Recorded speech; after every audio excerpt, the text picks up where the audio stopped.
Oh, right. I realized I forgot to share my screen. Oh, I was waiting for you to get it up. My bad.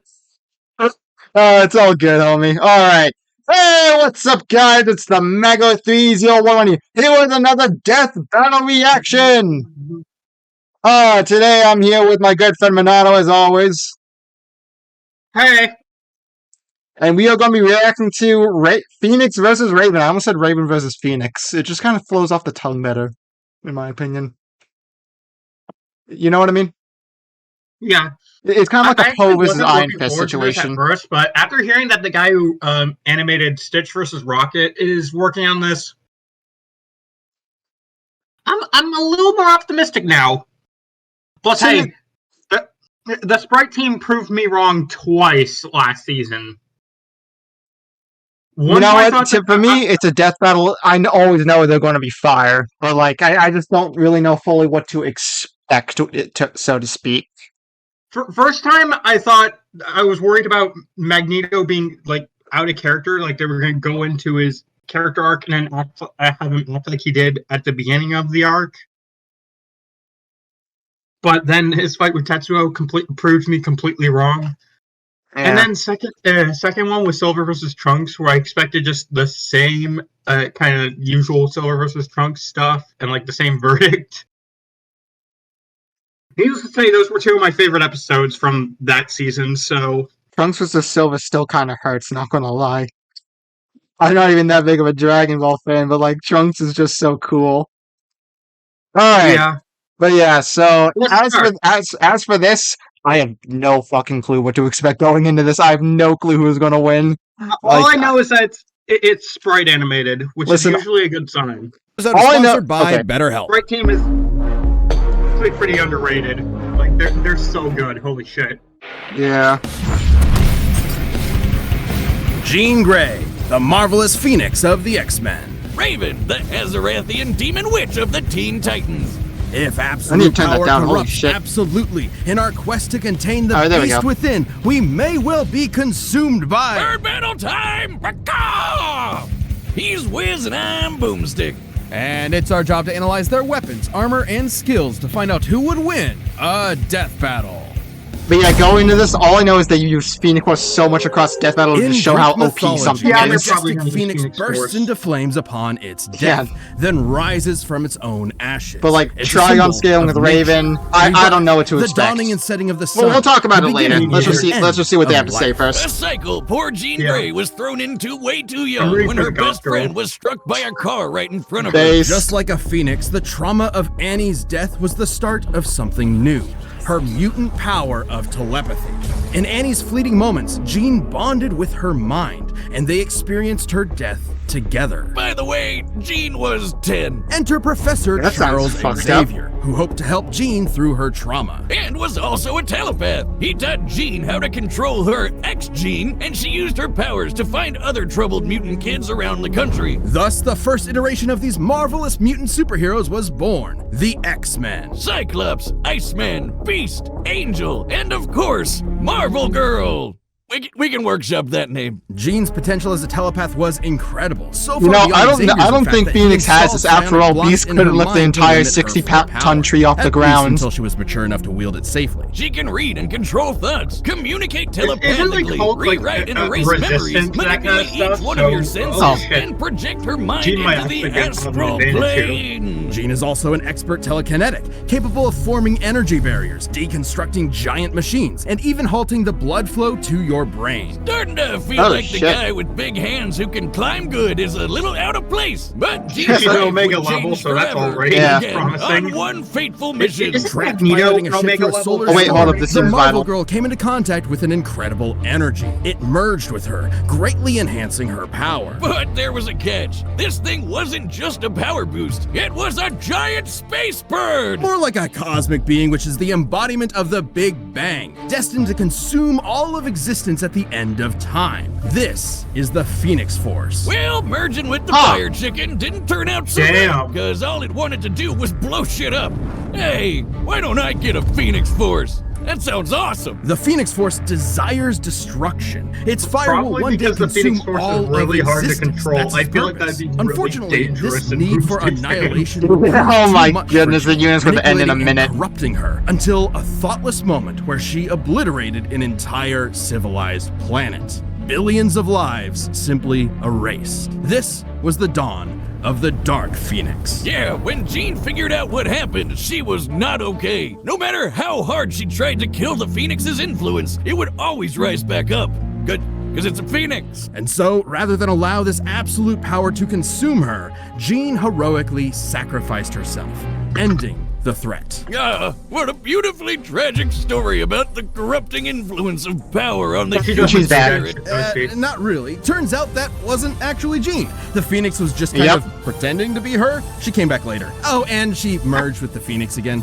Well, that's stupid. But hey, absolute power may corrupt absolutely, but it also absolutely owns. As the Phoenix, Jean can channel vast amounts of cosmic energy, absorb power from others, manipulate matter down to the subatomic level, and even scorch your soul with psionic flames. Flames that take the shape of the Phoenix itself, grow to the size of a universe, and burn hotter than a supernova. The Phoenix can basically do anything. Stop time, open portals, see the future, raise the dead, and create pocket realities just for fun. She can fly at massive They're kind of spouting off some vital stuff really rapid fire here. Distances in seconds. El Pollo Loco even boosted Jean's natural mutant abilities to the max. Good rules from the Nova comics. Nobody stays dead and except she's for a stronger Uncle Ben. telepath than Moondragon was with the Used to be nobody stays dead for Uncle Ben, Jason Todd, and Bucky Barnes, and should Jean fall, the Phoenix can always resurrect her. So long as her soul remains intact, it will reform her body no matter how many times it's destroyed. Which is good, since she's died literally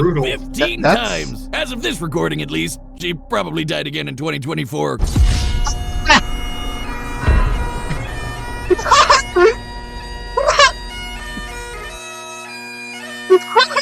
That's hilarious. But hey, when Jean's not around, the Phoenix that was good. That was a good one. Rachel Gray, Hope Summers, Fire Hair. It's got a thing for redheads. Oh, do you think it was a bad idea to have Jocelyn study it? Wait. I demand a raise. Nah, she's fine. Well, even with plenty of hosts to choose from, the Phoenix would often end up back with Jean. Like a clingy, codependent ex. While Jean might be stuck in a kind of love Ouroboros with Scott, Logan, Emma, basically everyone, her true bestie is the Phoenix. Because according to the Phoenix Force, she is its perfect vessel. The Phoenix is powerful enough to stalemate Galactus and defeat the being Necrom, who was going to collapse the multiverse into a singularity. With Old Man Logan as its host, the Phoenix saved the entire Omniverse from destruction. Yeah, basically the embodiment of the previous multiverse got mad and tried to flood reality with his evil no uses. duh. So Old Man Phoenix held back a tsunami that would have erased all of Marvel Comics.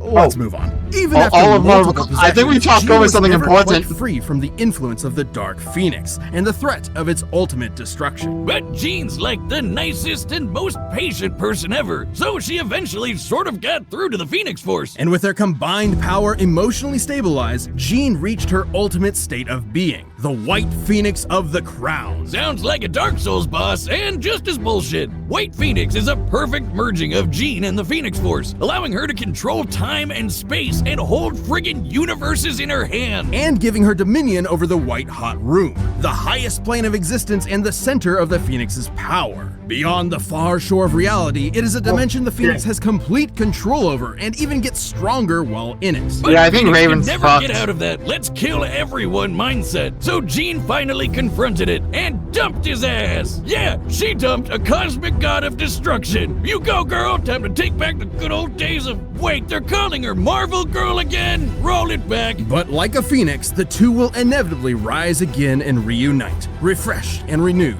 with a passion that can melt stars and set our souls aflame. This episode is sponsored by BetterHelp. It can be easy to spend all your time on your work, your friends, your family, but how much time do you actually spend on yourself? Because it kind of makes sense since like her power is being hard to control is like a pretty huge part of Phoenix's character, right? Yeah, they went over a lot for Phoenix died 16 times. Yeah, that was hilarious. That was amazing. But yeah, Raven better like really stepping up in her analysis. Otherwise, I don't think she might be having some problems. What you do to start is fill out a brief questionnaire to be matched with a licensed therapist. Yeah. If you'd like to make a change, you can switch therapists at any time at no additional charge. Find more balance with BetterHelp. Alright, let's see what Raven has to offer then. To get 10% off your first month. I'm just... That's BetterHelp, HELP.com. Any second now. There we go. Once upon a midnight dreary, the demon Lord Trigon had a plan to escape his extra-dimensional prison. By manipulating a poor young Gothamite named Angela Roth, he would spawn a half-demon child that would summon him to Earth. See, this is one of the many reasons you don't live in Gotham. Thankfully, Angela was rescued and taken to a dimension called Azarath, filled with a bunch of smelly space hippies. And there, she would have her doomed daughter, Raven. The Azarathians were terrified of Raven. If she ever lost control of herself, even for a moment, she could release Trigon into the world and kickstart the apocalypse. So they trained her to control her mind, forbidding her from feeling any emotions whatsoever, and thus suppress Trigon's influence. Which is smart, since even without Trigon, she's strong enough to accidentally destroy the universe. I don't know, Wiz. Being told that if I get too mad or too happy, I think this is a bit of a step up from when she fought Twilight. Just out of my goddamn mind. I call it the prequel trilogy School of Psychotherapy. And much like a Jedi, Raven learned some sick magical powers. Raven is an empath and can sense the emotions of others even from across the universe. She can shape those emotions so precisely it acts as a form of mind control. She can sense your presence, absorb and redirect your pain, steal your energy for herself, communicate telepathically, erase memories, or just turn your brain off and put you to sleep. Her telepathy is so strong Like she an could MCU resist a mental fan. attack from the Hive Queen, whose psionic abilities could overpower even Superman's mental defenses. God, I could use that some nights. And he can resist mind control from dudes who can destroy the multiverse. Seems like she's got this emotion shit locked down. What's the problem? Her very soul. While her body is ostensibly human, her soul is the locus for Trigon's corruption, and she can separate it from her own body in the form of her silhouette. It's a bird! It's a plane! No, that's just a bird! This soul self is non-corporeal and can be controlled from an interstellar distance away. She can use it to fly, We're probably teleport gonna across get, like, dimensions, White possess Phoenix people, and White smash Raven. ponies like a battering yeah. ram, and even absorb things into a pocket dimension of infinite darkness. For the nightmares! It can also regenerate It'd from be weird complete if they, I mean, they didn't disintegration. mention Sorta it yet, like but a it'd be weird soul if they healing didn't factor. include it, You know, they considering probably Yeah. should have it thought was twice in the about last making a person who episode. could accidentally end the think- world such a badass. Given Raven's be thinking fear of of her something else. dreaded destiny, it's fitting that her soul self should take the form of her namesake, a raven. Across multiple mythologies and cultures, the raven just symbolizes really both Raven's gonna have a soul death self? The White and Phoenix. ill omen. So, Hey, if ravens mean bad news, what about gooses? You wanna fight me, motherfuckers? Bring it. I'll nibble you. Hey, what he said? I'll nibble your eyes out. Gonna nibble you. See ya, suckers. Okay, bye. Oh, right. They symbolize assholes. Upon turning 18, Raven feared Trigon's growing presence and went to Earth to form a super team capable of combating him. Screw you, Satan! It's the Teen Titans! These kids may seem like the Justice League Junior Edition, but with Raven as their white and black mage combo, they were out kicking butt and saving the world. You can add Raven's like Warrior the most too. powerful. On one of their because adventures, he's, like, Raven's not physical even body was close. enhanced to I'm pretty match sure. Donna I Troy. don't think anybody's An Amazonian debating strong that. enough to withstand a blast from the Universe Buster Monarch. Well, that's just bad game design. Raven's vast arsenal of magic includes lightning, force fields, illusions, telekinesis, shape-shifting, matter manipulation, stopping and traveling through time, and most dangerously, her control over souls. She can rip your soul out of your body and absorb it to get stronger. Even controlling a universe full of souls all at once is no big deal. And should someone attempt to possess her, she can tether their soul to hers, absorbing them. Like in a possible future timeline where she did just that to the four horsemen of the apocalypse. She got strong enough to destroy all of creation. She was called the Unkindness, which is actually the term for a group of ravens. Neat. All Isn't of that these murder? powers made her an incredible asset for the That's Titans. a group No of longer crows. alone That's in a group of Azarath, crows. awaiting inevitable doom, Raven found a new home with new friends. And a potential green-skinned love interest that DC is too cowardly to commit to. Come on, guys. We all ship it. Alongside Raven, the Titans have defeated the Church of Blood, the alien conqueror Mongol, and the Brotherhood He's not of wrong. Evil. However, the more It's Raven true. used her powers, the more Trigon's influence grew. unleashing a frightening transformation, Dark Raven. Yeah, you can throw empathy out the window. As Dark Raven, she's a force of pure destruction, a perfect vanguard for her pop's hellish army. Like in the New 52 era, where she led Trigon's forces, conquering worlds for, quote, an eternity. Even destroying her body won't do much. She'll just keep fighting as a messed up demon ghost. But the Titans were not fair weather friends. With their love and support, Raven overcame her dark side and purified her soul to battle her all-powerful father. We've been talking around him for a while, but Trigon is one of the biggest, baddest mother effers in DC Comics. Literally evil personified. He's wiped out the Justice League with no effort, including our old pal, pre-Crisis Superman. The same Superman who flew so fast he broke the bonds of infinity. Trigon's destroyed entire universes, matched the fifth-dimensional image Mr. Mxyzptlk, and even killed Dr. Fate in an alternate dimension. The same Dr. Fate who flew across reality at the velocity of God. Yeah, he's pretty strong, but so is Raven. You see, Raven was raised as a pacifist, afraid that if she let loose her father's powers would kill everyone she loved. But in truth, Raven's power never belonged to her father in the first place. It was hers, and Trigon had no idea how strong his daughter really was. With the Rings of Azar, Raven bonded with Azarath to overpower Trigon and destroy his soul. Even though her body got nuked in the process, she just kept superheroing without it. That's right, as a ghost! But even without her father's direct influence, Raven's incredible power continued to prove impressive. Like the time she fought the Spectre, an unbound angel of wrath whose conflicts often threaten all of reality. Long have the legends of old proclaimed the awesome might of the GOTH GF, but I never knew they were true until this day, Wizard. Okay. Portents of Doom are nothing new for this shadow-clad sorceress. With her teammates at her side, there's no future this Titan can't overcome. All right, the combatants are set. We've run the data through all possibilities. It's time for I have no idea what to go for. I'm not even sure who wins at this point. I'm just rooting for Raven. You know what? Sure, I'll go for Raven as well. Fuck it. I saw Teen Titan as a kid. Come to burn my home to ashes. The demon inside you is too strong to be left alive. I'm sorry. This is for the good of the universe. Oh! The Teen Titan thing is nuts! That's This looks awesome already. Can I just say I love the track name forevermore? Azarath Metreon Zethos!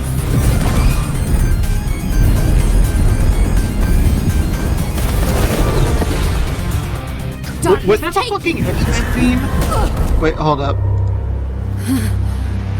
This is so good already, I love it. What's the matter?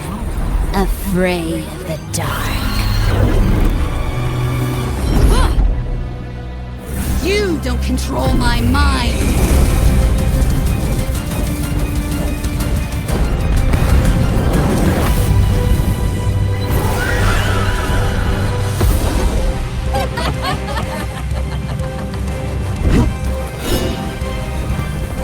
Okay, this is a sword fight now, I guess.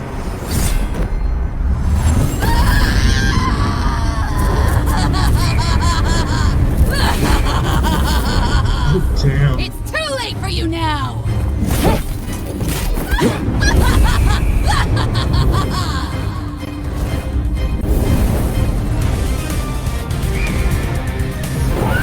God damn! Yeah, that's definitely there's some inspiration from the X-Men theme. That is awesome. Yeah. I grew up with that show, so... They still be able to go into their pure form, so this ain't even close to being over.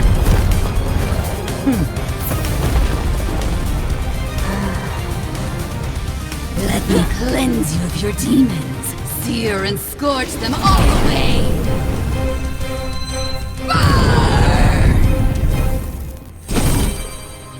No, I'll take this pain from you.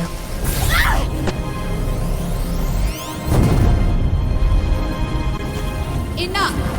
I'm taking Yeah, I had a everything feeling that that twisted white you to Phoenix somewhere was it. white, Okay. hot, pure! I don't know who's gonna win. Like, I still feel it could go either way. Come on! Scott, Charles, everyone, give me strength! No, not Flash again! I already lost Dark Sonic once! I am a daughter of Azarath. Azarath, Metrion Symptom! Come on!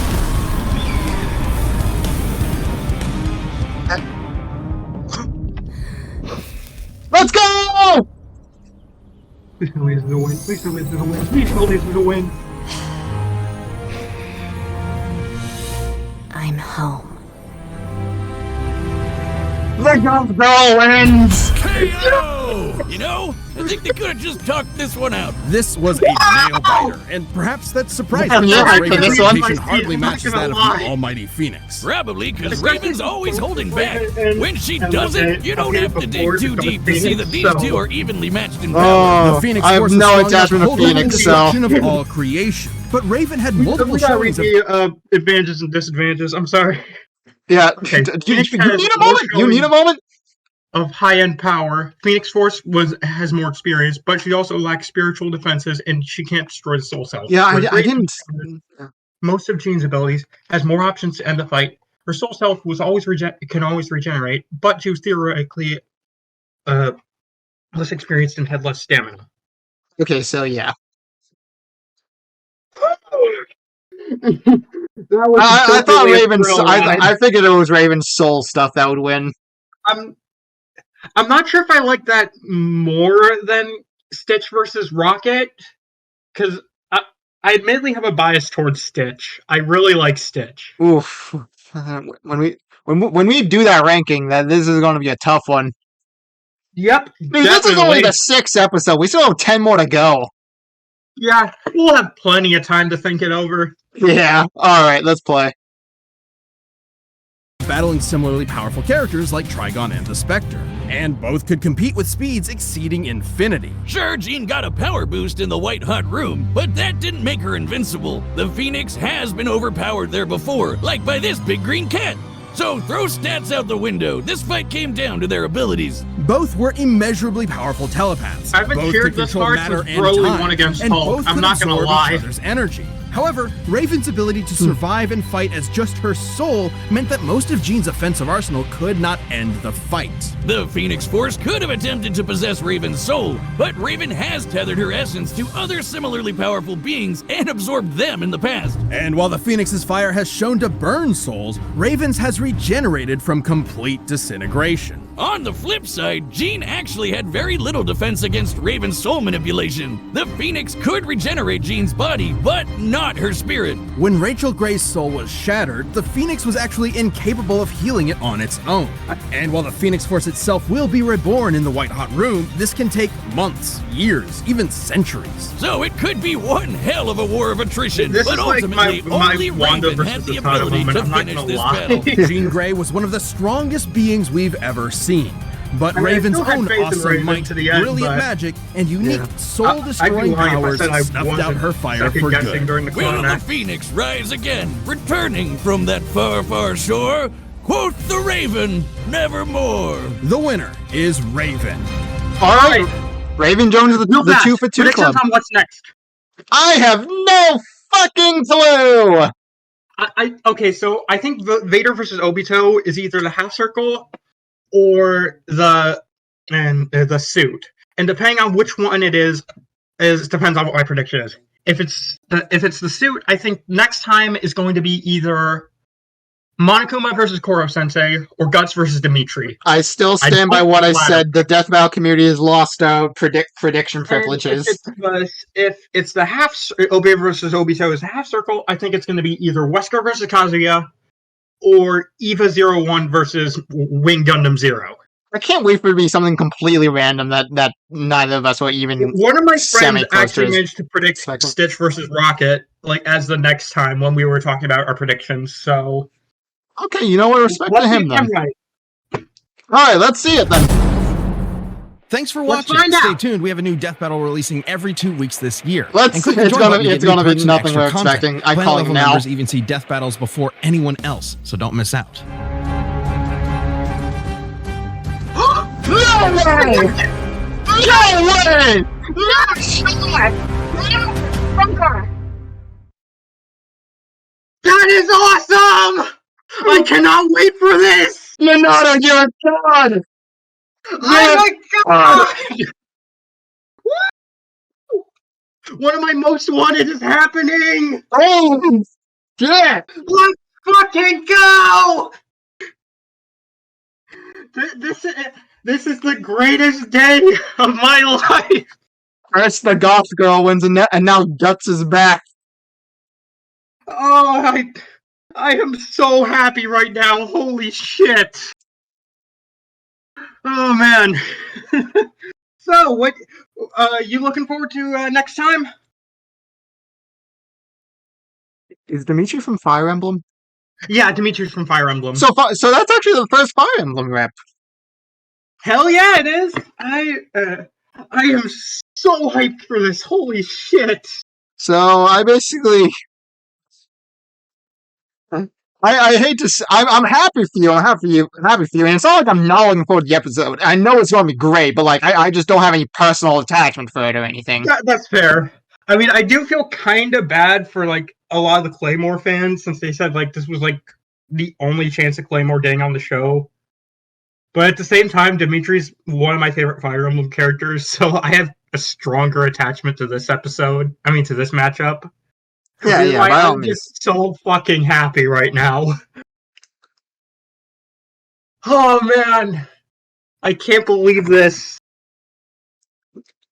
I can't even lie. That's fucking hype as hell. That's mean rush since Goku Black versus Reverse Flash got announced. Bro, I saw Guts and I was just like, no fucking way.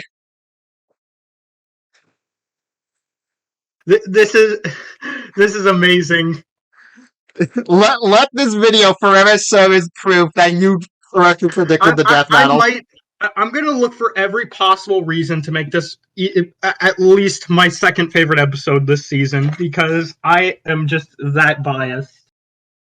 I'm really hoping we get like a brutal finisher, since they mentioned that the Berserker armor can let Guts keep fighting until every last drop of his blood is spilled and every one of his bones is broken.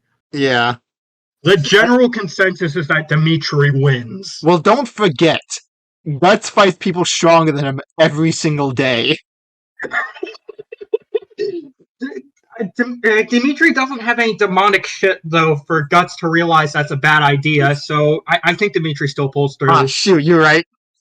Jokes aside, though, I think Dimitri actually has a counter to the Berserker armor. I forget what it's called, but he has a move that specifically helps him against armored opponents.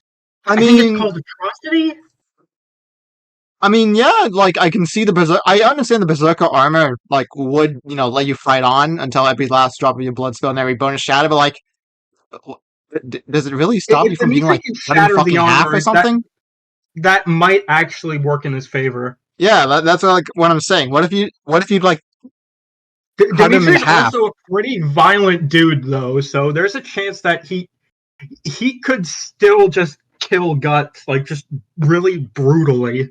So, I wonder if they're going to use Savage Boar Dimitri too. That'd be so cool. Like they're just in their Berserker modes, just ripping each other apart. That'd be so insane. Oh my god!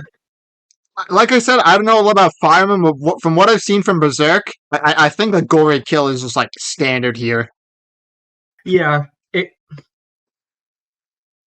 there's going to be blood, man. Oh my god, dude! This is gonna be a long ass waiting period, and I couldn't be happier. Oh my god!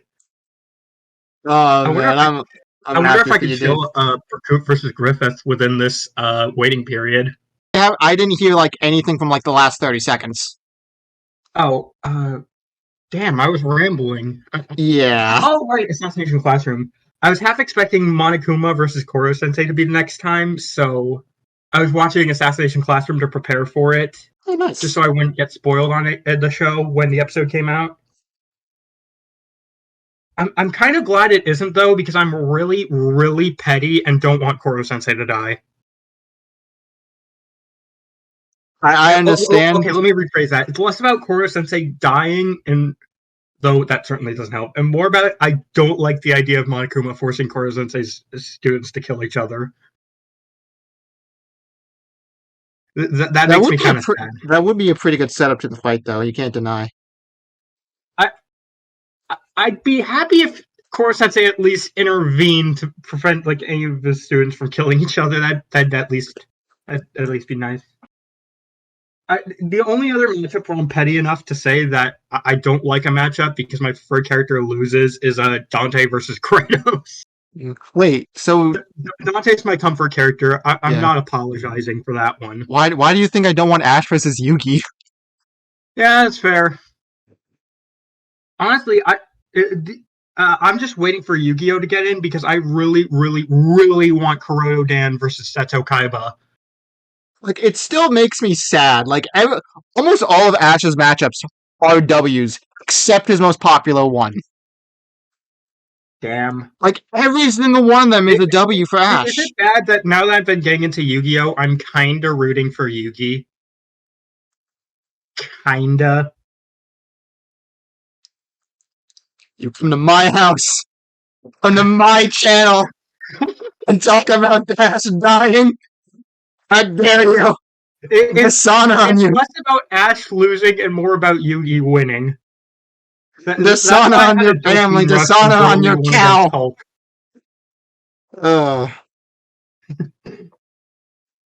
Anyways, yeah, this is...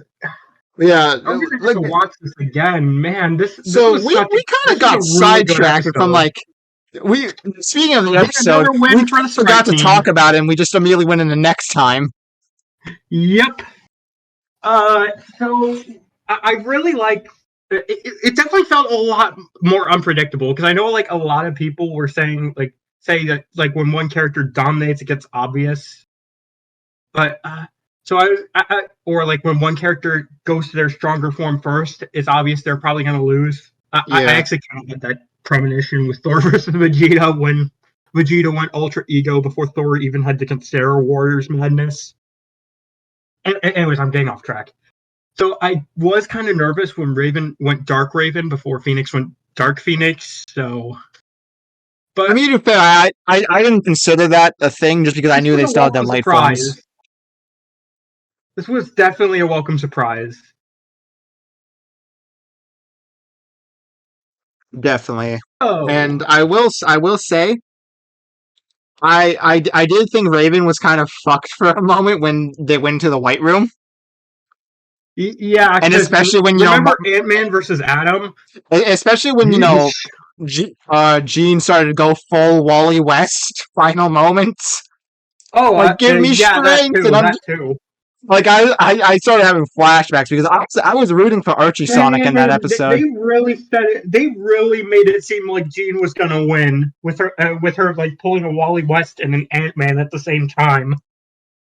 Yeah, they really made Raven kind of the underdog in this episode. I gotta say, they really did. I haven't felt like this much of a dopamine rush from an underdog kind of episode since. God, has it been that long? Please don't say Silver Balrog versus TJ combo was like the first one that came to my head. And I'm just gonna say, Balrog versus TJ combo is a strong contender for my favorite episode in the entire series. So, oh damn, yeah, mine's still Curry versus Majin 9 out of 10 for me. So I'm not sure if I like it more than Stitch versus Rocket, but it's in the same ballpark. We'll have to consider that another day. Yeah, we'll get to that ranking when season 10's over. Yep. It'll be pretty interesting too, since that'll be like the first time we talk about Cole versus Alex together. Since yeah, clearly I'm not going to be there. I already told a friend I was going to hang out with him for that episode. And for not to mention Killua versus Misaka, since I watched that with my brother. Yep. And JoJo's Bizarre Adventure episode, you mentioned potentially, if there is, we're gonna have a few wild cards in there. Yeah, so that will be interesting. Yeah, I already promised my boy Zombie I'd watch that with him. Alright, that's cool, that's cool. He's a huge JoJo fan. Honestly, so am I, but you kind of already made arrangements with him. I'm also a huge Persona fan, so god damn, I could have. I mean, to be fair, we do have literally the rest of the goddamn season together. Yeah, true. That's also true. Plus, it's. I think it's gonna be better that we have like when we do that, if we do that ranking, which we probably will. Yeah.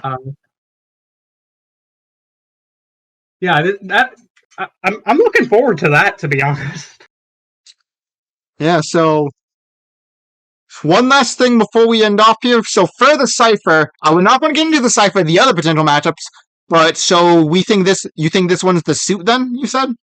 Yeah, I think Vader versus Obito by process of elimination is going to be the suit, because the half circle would most likely be a moon, which will be Guts versus Dimitri. Wouldn't Guts versus Dimitri be the suit? You meant like the Berserker armor and the you mentioned. I'm pretty sure.